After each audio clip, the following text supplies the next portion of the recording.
Hello students, myself Vijay Mishra. Welcome to my class.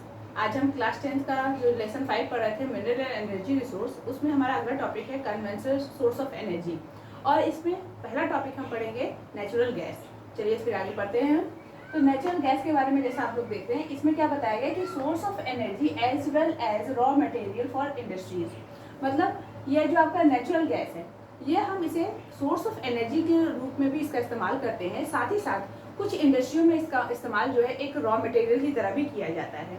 और second में क्या कहते हैं, फाउंड इन एसोसिएशन विद और without petroleum.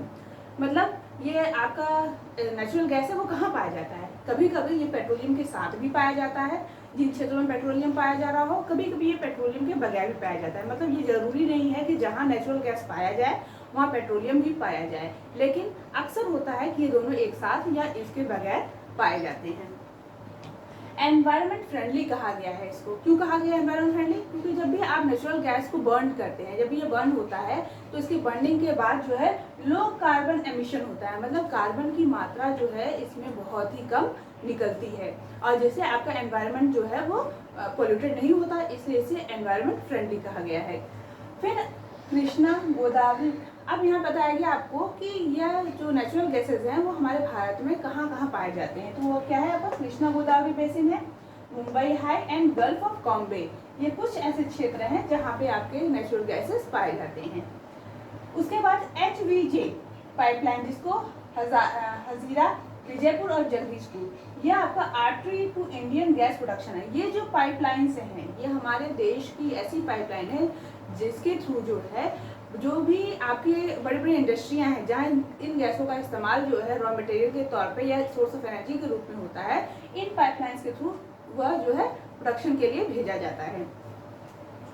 Power and fertiliser industries are the users. मतलब कि आपका ये जो नेचुरल गैस है इसका इस्तेमाल सबसे ज़्यादा किन किन इंडस्ट्री में होता है?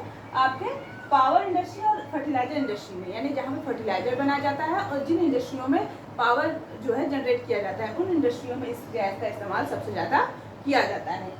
और CNG गैसेस की बात हुई है। CNG यानी कंप्रेस्ड नेचुरल गैस जिसे हम कहते हैं। यह जो नेचुरल गैस है जिसे कंप्रेस्ड नेचुरल गैस के फॉर्म में इसका इस्तेमाल आज व्हीकल्स में हो रहा है। किसके स्थान पे? आपके लिक्विड फ्यूल के रूप स्थान पे। मतलब जो आपके व्हीकल्स हैं वहाँ पे जो है हम जहाँ पेट्रोल डीजल इत्यादि का उपयोग करते हैं, जिसके एमिशन के कारण जो है कार्बन डाइऑक्साइड बहुत ही ज़्यादा निकलता है और एनवायरनमेंट आपका जो है वो दूषित हो रहा है। तो ये सारे कंडीशंस को रोकने के लिए आज CNG गैसेस का इस्तेमाल भी व्हीकल्स में हो रहा है, जिससे हमारा एनवायरनमेंट जो है वो प्योर रहता है। तो ये टॉपिक हो गया हमारा नेचुरल गैस का। अब इसके आगे हम अगला जो पॉइंट है कन्वेंशनल सोर्स ऑफ एनर्जी में नेक्स्ट टॉपिक है हमारा कोल। अब हम उसको पढ़ते हैं। अब अगला था हमारा कोल। कोल के बारे में हम पढ़ेंगे नेचुरल गैस के बाद।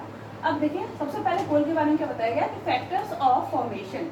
मतलब किस कौन कौन से फैक्टर की वजह से इसका फॉर्मेशन होता है, ये कोल जो है वो बनता है। तो इसमें सबसे पहला क्या है?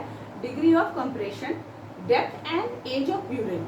Degree of compression, depth and age of burial. मतलब डिग्री ऑफ कंप्रेशन मतलब कितनी डिग्री में वो दबा हुआ है, नीचे अंदर जो है वो दबा हुआ है।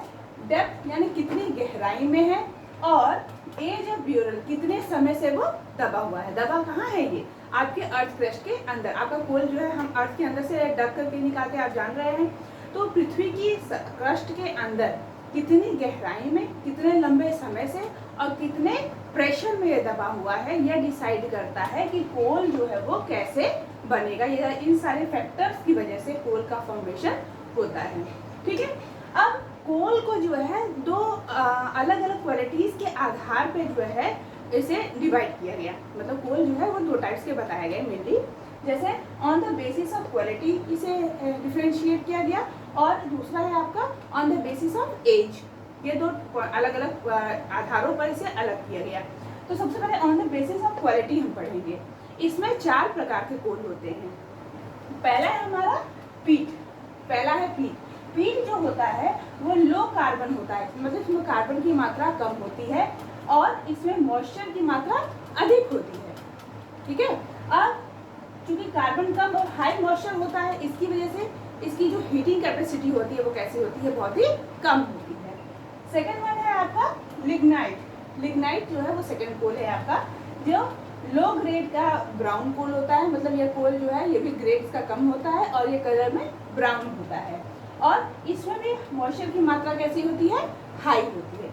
इसकी वजह से यह जो कोल होता है यह इसके अंदर भी हीटिंग कैपेसिटी जो है वो कम होती है।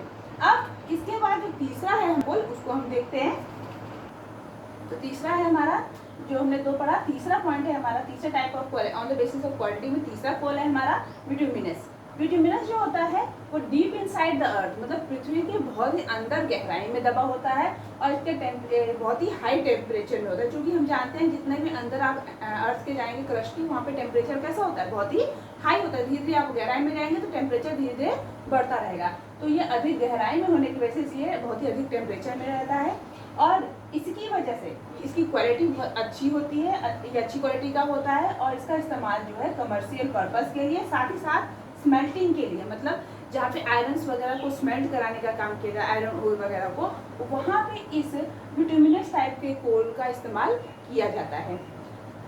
लास्ट वन है इसमें आपका एंथ्रासाइट। एंथ्रासाइट जो है वो हाईएस्ट क्वालिटी का कोल होता है, मतलब सबसे उम्दा किस्म का कोल जो है वो कौन सा है आपका, है एंथ्रासाइट है, और ये बहुत ही हार्ड कोल होता है, इसलिए इसका इस्तेमाल भी कमर्शियल पर्पस के लिए किया जाता है।